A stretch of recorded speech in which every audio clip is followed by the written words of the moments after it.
അസ്സലാമു അലൈക്കും വറഹ്മത്തുള്ളാഹി. പ്രിയപ്പെട്ടവരെ, ഇന്ന് നമ്മുടെ രാക്കഥയിൽ പറയാനിരിക്കുന്നത്, ഒരു മനുഷ്യൻ ഒരു ദിവസം വഴിയിലൂടെ ഇങ്ങനെ നടന്നു പോവുകയാണ്.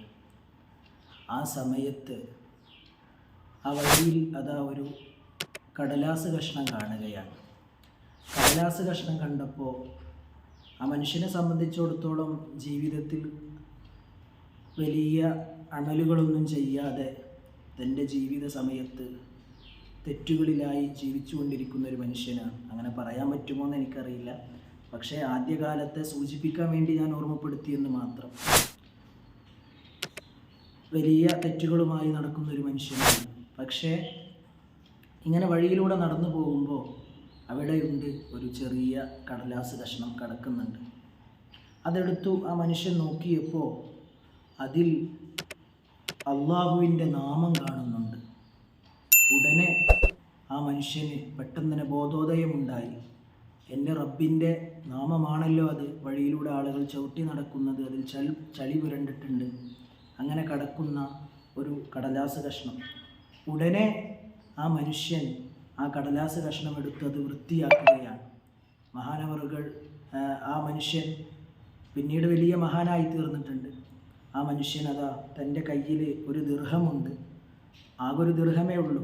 അത് കൊണ്ടുപോയി അവിടെ തൊട്ടടുത്ത് ഒരു അത്തർ കച്ചവടക്കാരൻ, അവിടെ ചെന്ന് അത്തർ വാങ്ങി, ആ ഉള്ള പൈസക്ക് നല്ല മുന്തിയ അത്തർ വാങ്ങി, അത്തറൊക്കെ ആ കടലാസിൽ തേച്ച് പിടിപ്പിച്ച് അതിനെ, ആ കടലാസ് കഷ്ണത്തിന് വലിയ ബഹുമാനത്തോടുകൂടെ അതിനെ കൊണ്ടുപോയി എടുത്തു വെച്ചു.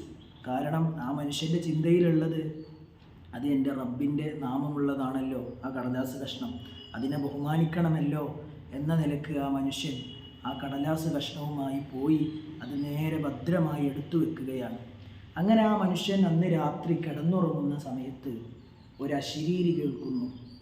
എന്താണ് കേൾക്കുന്നത്? സ്വപ്നത്തിൽ തോന്നുകയാണ്, എൻ്റെ പേരിനെ നിങ്ങൾ ബഹുമാനിച്ചതുപോലെ നിങ്ങൾക്കും ഞാൻ ബഹുമാനം തന്നിട്ടുണ്ട് എന്ന ഒരു അശരീരി, ഒരു സ്വപ്നം പോലെ ആ മനുഷ്യൻ്റെ ജീവിതത്തിൽ സംഭവിക്കുകയാണ്.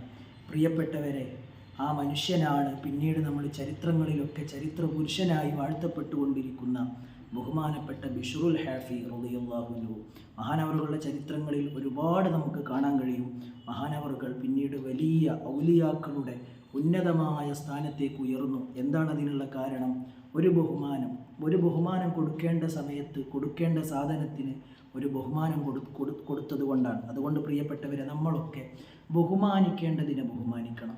നമുക്ക് അല്ലാഹു സുബ്ഹാനഹു വ തആല ബഹുമാനിച്ചതിനെ മുഴുവനും ബഹുമാനിക്കാനും ആദരിക്കാനൊക്കെ തൗഫീഖ് നൽകി അനുഗ്രഹിക്കുമാറാവട്ടെ. ഏത് അമലാണ് നമ്മളെ ഉന്നതമായ സ്ഥാനത്തേക്ക് എത്തിക്കാൻ കഴിയുക എന്ന് നമുക്ക് പറയാൻ കഴിയില്ല. അതുകൊണ്ട് തന്നെ ഒരു ചെറിയ ബഹുമാനം കൊടുക്കേണ്ട സ്ഥലത്ത് ഒരു ബഹുമാനം കൊടുത്താൽ നമുക്കത് ഉന്നതമായ സ്ഥാനത്തേക്ക് വലിയ ഒരു നേട്ടമായിരിക്കും. അതുകൊണ്ട് ബഹുമാനിക്കേണ്ടതിനെ ബഹുമാനിച്ച്, നിന്ദിക്കേണ്ടതിനെ നിന്ദിച്ച് റാഹത്തായി ജീവിക്കാൻ അല്ലാഹു നമുക്ക് തൗഫീഖ് നൽകട്ടെ.